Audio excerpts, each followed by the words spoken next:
very important thing that you should know about congenital CMV is, in CMV infection, you get owl's eye appearance, right? You all know this. You get owl's eye appearance. One more condition where you get owl's eye appearance is your Hodgkin's lymphoma, right? And you need to differentiate your Hodgkin's lymphoma owl's eye from CMV. Here again, if you see, this is your CMV showing owl's eye appearance like this. Now in Hodgkin also, like you see, the first image is of CMV and second is of Hodgkin. Now what is the difference? I'll tell you how you can differentiate owl's eye appearance of CMV from Hodgkin. Now if you see, if this is your Hodgkin and this is your CMV, right? So what is the difference? In Hodgkin, what you get is, you get nuclei, you get eosinophilic nuclei. So these pinkish things are eosinophilic nuclei, or you can say nucleoli, right? Inside the nucleus, these are nucleoli. In CMV, what you will get, the things that you get as owl eye are your inclusion bodies, right? So if this is CMV, this is Hodgkin.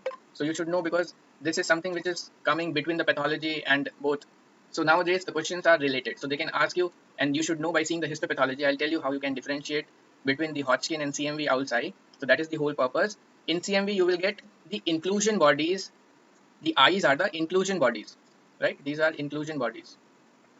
Eyes are the inclusion bodies in CMV, and these inclusion bodies are basophilic, bluish basophilic, and here the eyes are your nucleoli, right? Inside the nucleus there is nucleoli. So this eosinophilic nuclei looks like owl eye in Hodgkin. In CMV, these are basophilic inclusion bodies, right? And what else? How else you can identify? You will observe more inclusion bodies in the cytoplasm also. Like if you see here, you will observe this inclusion bodies here, along with more inclusion bodies in the cytoplasm.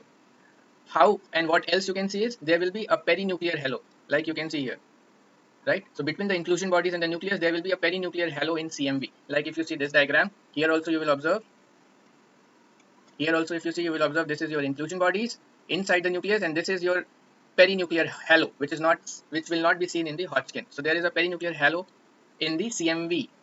And if you see your Reed-Sternberg cell, these are the eosinophilic stained nuclei. There is no perinuclear halo. This is your nucleus, and this is your nucleus, and this is your nuclei, eosinophilic stained nuclei, right? But in case of CMV, if you see, you will get nucleus, inclusion bodies, and a perinuclear halo like this. So this will be your CMV.